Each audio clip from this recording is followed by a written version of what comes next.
मायावती आजाद का secret plan, Hardoi की भीड़ से 2027 तक गेम प्लान। यूपी की राजनीति में होगा बड़ा उलटफेर। सोचिए, एक तरफ मायावती 4 बार की पूर्व मुख्यमंत्री, दलित राजनीति की क्लासिक चेहरा, दूसरी तरफ चंद्रशेखर आजाद, भीम आर्मी से निकला नया स्ट्रीट फाइटर।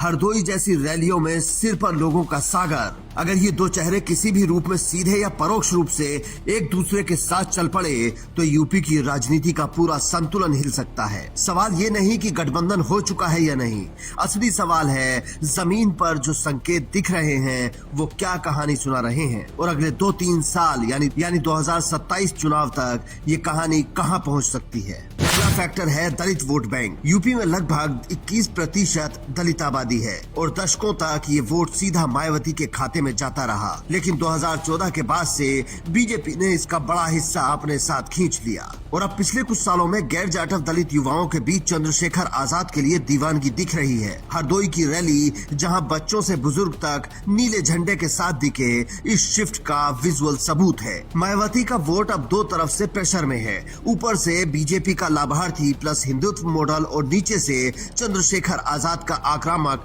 जमीनी स्तर वाला मूवमेंट। ऐसे में अगर दोनों के बीच सीधी टक्कर के बजाय साइलेंट अंडरस्टैंडिंग हो जाए, जैसे कुछ सीटों पर एक दूसरे के खिलाफ कैंडिडेट न उतारना, तो पूरा दलित वोट बैंक एक धुरी के इर्द गिर्द घूम सकता है और बीजेपी एसपी दोनों के लिए खतरा बन सकता है। दूसरा फैक्टर है लीडरशिप का गैप और इमेज। मायावती आज भी दलित समाज की प्रतिष्ठा है, लेकिन उम्र, स्वास्थ्य और पिछले चुनावी परफॉर्मेंस के कारण लोगों को लग रहा है कि अब वो पिछले जितनी एक्टिव और आक्रामक नहीं रही। दूसरी तरफ चंद्रशेखर आजाद की इमेज लड़ने वाले नौजवान नेता की है। जेल, लाठीचार्ज, सीधे सड़क पर मोर्चा और सोशल मीडिया पर हाई एंगेजमेंट। दलित समाज के बुजुर्गों के मन में मायावती का सम्मान है, लेकिन युवा पीढ़ी चंद्रशेखर आजाद के साथ चलने को तैयार दिखती है। यही वो जगह है जहां सीक्रेट प्लान जैसे विचार पैदा होते हैं। ऊपर सिंबल और अनुभव मायावती, नीचे ऊर्जा और भीड़ चंद्रशेखर। संयोजन हो जाए तो एक नया पावर ब्लॉक तैयार हो सकता है। यूपी 2027 का गेम प्लान, मायावती, अनुभव और सिंबल, आजाद, जोश और भीड़, बीजेपी एसपी दोनों के लिए खतरे की घंटी। तीसरा फैक्टर है सीट शेयरिंग और ग्राउंड लेवल पर तालमेल के संकेत। अभी तक कोई औपचारिक ऐलान नहीं है, लेकिन राजनीति में कई बार जो नहीं बोला जाता वही सबसे बड़ा मैसेज होता है। अगर आने वाले नगर निकाय उपचुनाव या किसी बड़े आंदोलन में दोनों खेमे एक दूसरे पर हमला करने से बचते हैं या एक ही मुद्दों पर लगभग समान लाइन बोलते दिखते हैं, तो ये जमीन पर वर्कर लेवल संदेश होगा कि हम दुश्मन नहीं हैं। आगे चलकर ये किसी सीमित सीट समझौते का बेस बन सकता है, जैसे कुछ कोर जाटव बेल्ट सीटें बीएसपी के पास रहें। पश्चिम पूर्वांचल की नई दलित युवा बेल्ट पर ASP Bhim army free hand ले। ऐसे मॉडल में मायावती अपनी कोर पहचान बचाकर रखती हैं और चंद्रशेखर नई ग्रोथ पकड़ते हैं। चौथा पॉइंट है बीजेपी और एसपी की दुविधा। बीजेपी की वर्तमान रणनीति ये मानकर चलती है कि दलित वोट स्थायी रूप से 3 हिस्सों में बटा रहेगा, थोड़ा बीएसपी, थोड़ा बीजेपी, थोड़ा इधर उधर। एसपी की उम्मीद रहती है कि बीएसपी जितना कमजोर होगी उतना गैर यादव पिछड़ा और दलित वोट उसके पाले में आएगा। लेकिन अगर मायावती आजाद के बीच किसी भी स्तर पर समन्वय बनने लगे तो ये मान्यता टूट सकती है।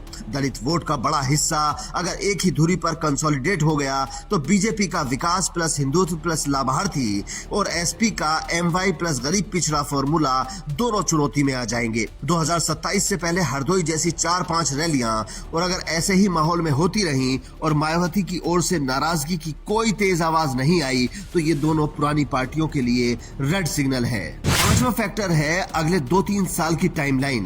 2024 में लोकसभा चुनाव के बाद बीएसपी बहुत कमजोर निकली, जबकि एएसपी यानी आजाद समाज पार्टी थोड़ा मजबूत हुई। ऐसे में 2027 के लिए सीक्रेट प्लान ज्यादा मजबूरी वाली राजनीति बन सकता है।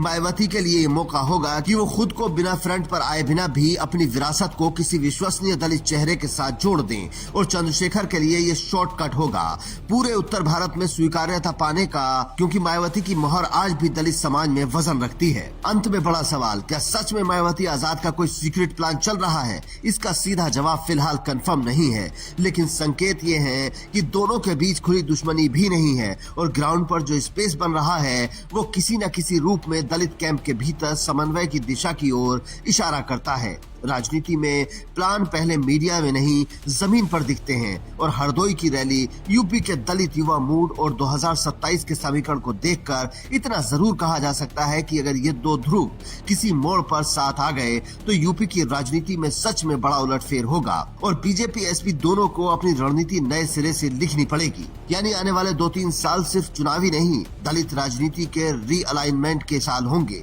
और इस कहानी के दो मुख्य किरदार होंगे, मायावती और Chandrashekhar Azad. Bureau report, Indian news.